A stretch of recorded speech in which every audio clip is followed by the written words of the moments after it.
Hi guys, in this video we'll see a longest common subsequence of two strings using dynamic programming. So what is this problem about, the longest common subsequence? It's different from the problem we saw before, that is a brute force string matching algorithm. In the brute force string matching algorithm, generally we search from starting with the use of indexes of the string from the starting index, and then we'll search for almost 2 power n combinations, all the subsequences available, and that need to be in an order, in the same order or the same indices available. But whereas in the longest common subsequence problem, we don't need to have them in an order, in the sense continuously in the 0 1 2 3 4 4 indexes format. You can have them in a different places but in an order, in a common subsequence.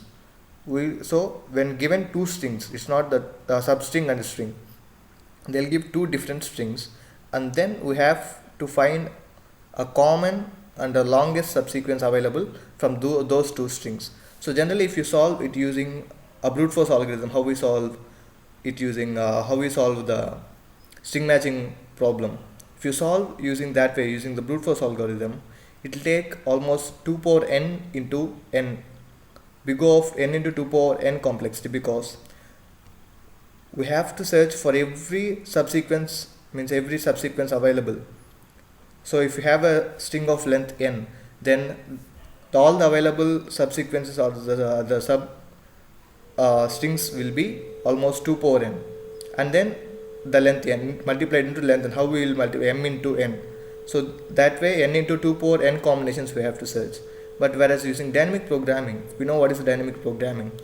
We'll try to divide the problem into smaller subproblems and then derive a formula with those subproblems, and then store the values in the table. So when you come across the same problems again, we can calculate it using the formula that we derived from the subproblems. So what it will do is it will reduce the time complexity. You don't need to search for all the 2 power n into 2 power n items available, n subsequences available. So in that way we can reduce the complexity using dynamic programming. So now we'll see how to solve this longest common subsequence problem and find the longest common subsequence using dynamic programming in Python. So for that, I have created a function called longest common subsequence, and I have passed the arguments s1 and s2 m comma n. So what is s1, s2 and m and n? Let us see here. S1 is my input and S2 is my input. Two different strings I'll take from the user, and m and n are the lengths of the string S1 and string S2. Why I'm taking the lengths is in order to create a table. So generally we'll solve the problem by creating a table, that is dynamic programming. So what I'll do here is I'm creating a table called dp 0 for x in range of n plus 1. N is my length of second string, that many number of rows. So the length of my second string number of rows, and then the length of my first string number of columns. These many rows and these many columns I'll create. All will be initialized with 0. And then what I'll do is I'll loop through this table which I have created for I in range of n plus 1 and for j in range of n plus 1. If I is 0 or j is 0, then it will assign the values to 0, because for the 0 index you don't have any value, so it will assign them to 0. Else, if s1 of I minus 1 equal to s2 of I minus 2, we'll fill the table using this formula. dp of I of j is equal to dp of I minus 1 j minus 1 plus 1. Or else, if these two conditions fail, then it comes to this else part, and then dp of I of j is equal to maximum of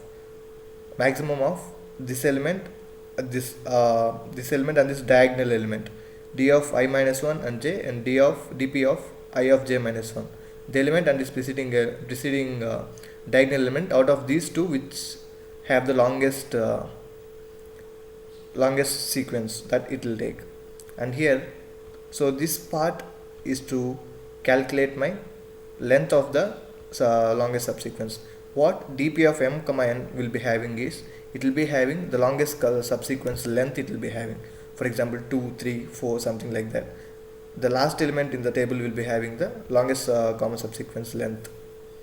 And to print the longest subsequence pattern, what is the pattern? To know the pattern, here I am creating an array with a name longest common subsequence, which will be index plus one number of this, which is index my maximum length plus one number of items will be there.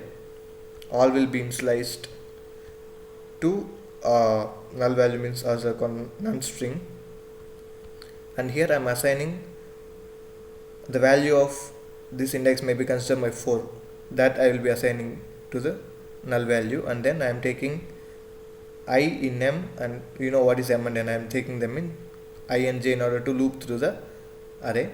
So when while I is greater than 0 and j is greater than 0, what will do is, if s of I minus 1 equal to s of s2 of j minus 1, and it will go into my index minus 1 number of place, and it will fill s1 of I minus 1 in this place, and then it will decrement I and j, and index also it will decrement to minus 1. So in this way it will loop through every element, every place or every index in my longest common subsequence value. It will keep tracing the values from which I got the elements of the subsequence. If dp of I minus 1 of j is greater than dp of I j minus 1, it will decrement j, else it will decrement I, else it will decrement j. So from that we will get s1 and s2. From that what I will get is the pattern I will get from this loop. When this loop terminates, I will get the pattern, and then I will print s1 and s2 here, and I will print the length of the longest common subsequence. You can print this way, or else directly you can print this value. This value will contain the length of the longest common subsequence. So that's all. Here I am calling the function, passing the arguments, that's all. So let's run the code and check. For example, let me take an example from Geeks for Geeks. ABCDGH.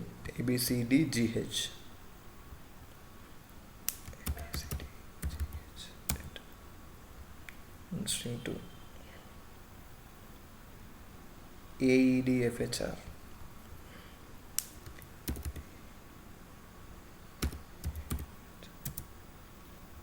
So what is the output is, as yes is ADH. Let's check.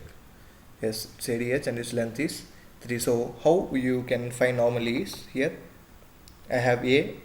So okay, I don't have a B in this second string, so leave that. But if the same thing if you do in string, how it works in string matching is, if this is not present, then move the index to this B element and then check continuously. But in this case, if you don't need to have them continuously in the same order, in the continuous order, you must have the same common subsequence, but not continuously. No need to be continuously. So E, can I find E here? No, so leave it. And D, so I have D here. So A and D, so I have two matches. And then F, there is no F here, so leave it. And then H, yes, I have H. So A, D and H, and there is no R. This is the longest subsequence that is present. If you check from second element, for example take E, there is no E. D, so D I will have, and then H I will have, only 2, length is 2. So it is not the longest. It is a common subsequence, but it's not the longest. We will have many subsequences, many common subsequences, but not the longest. We will have only one longest subsequence, that is ADH, which is of length 3. That's all. Thank you.